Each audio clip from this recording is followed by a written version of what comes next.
Hello everyone! Welcome back sa ating another segment of Eating Mango. So ito na guys ang ating super big and yummy sweet and juicy mango. This is Mangifera indica.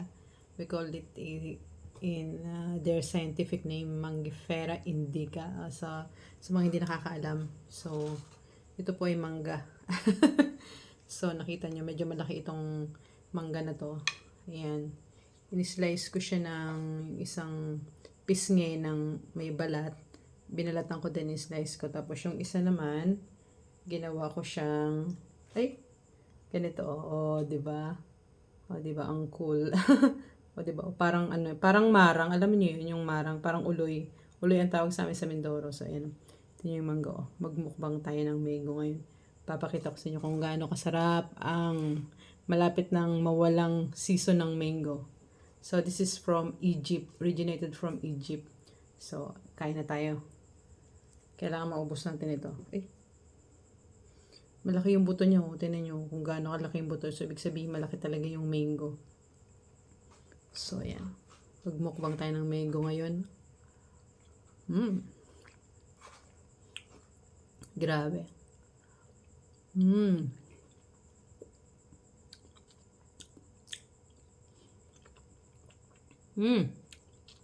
Grabe, sarap niya.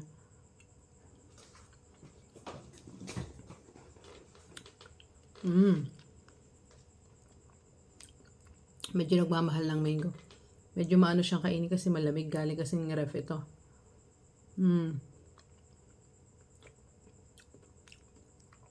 So, napaka tamis. Ang tamis niya, guys. Ang tamis. Tapos, ang juicy niya. Sweet and juicy. Like me.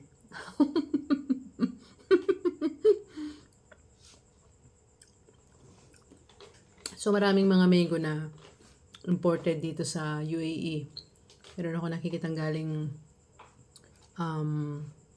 Australia, Africa. Pero nung summer season dito talaga. At saka syempre from India and Pakistan. Pero nung summer season dito, maraming pinaka-the best na mga mangoes dito is from Pakistan and India. Ang tatamis ng mango nila. Kasi nang tatamis. Tapos kasi yung alaga namin, mahilig kasi sa mango yun. So, minsan pag bumibili si amo, or pag bumibili ako talagang ang dami. Minsan ilang box ang mga binibili naming mango kasi yung alaga nga naming babae addict sa mango. So,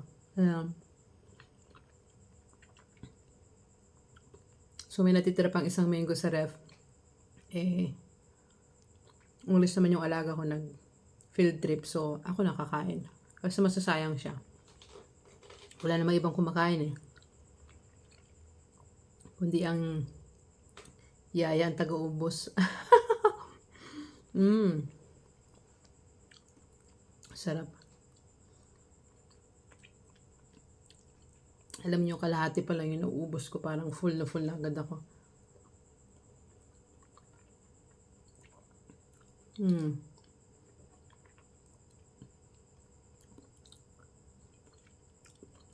So, sabi nila maasim yan. So, hindi po siya maasim. Matamis po siya.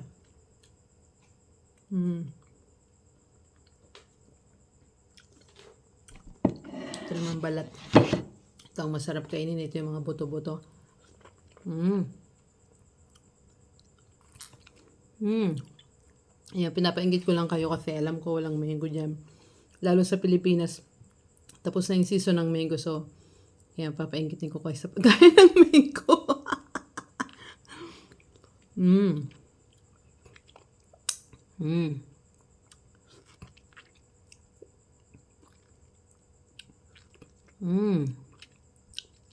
Ang kalaban ko lang dito, minsan pag sobrang daming kain natin ng mango, nangangati yung lalamunan natin.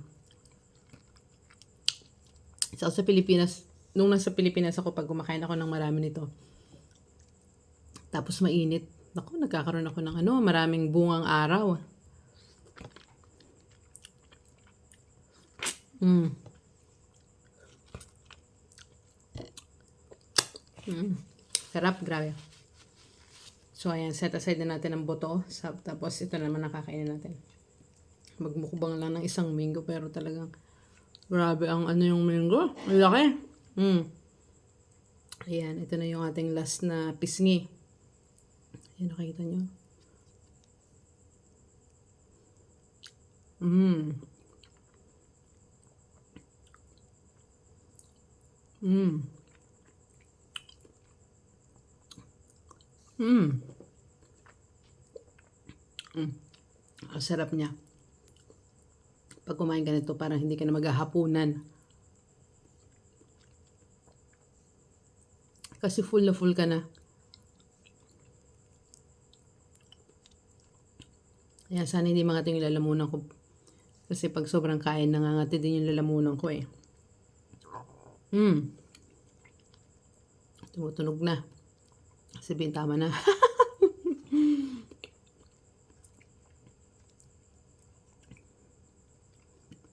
mm.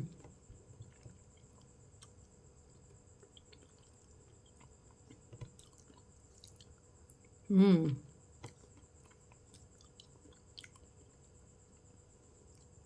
Sarap.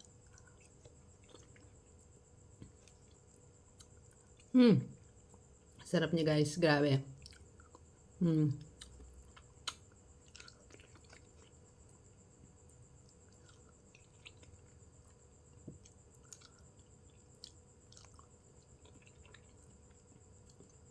Pinapainggit ko lang kayo kasi wala kayong mango dyan.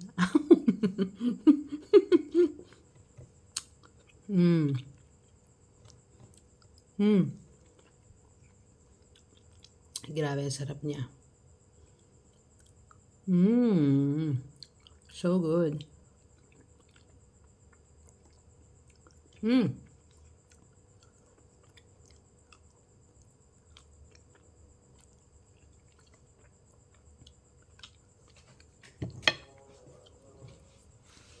So, ayan guys, naubos ko na yung ating isang buong mango na napakalaki. So, mamaya sasairin ko naman yan pang last minute kasi feeling ko sobrang busog ko, as in busog na busog. So, thank you for watching. Sana nag-enjoy kayo sa ating mukbang ng ating mango. So, magmukbang na rin kayo kasi enjoy. Bye-bye. Thank you everyone. Bye.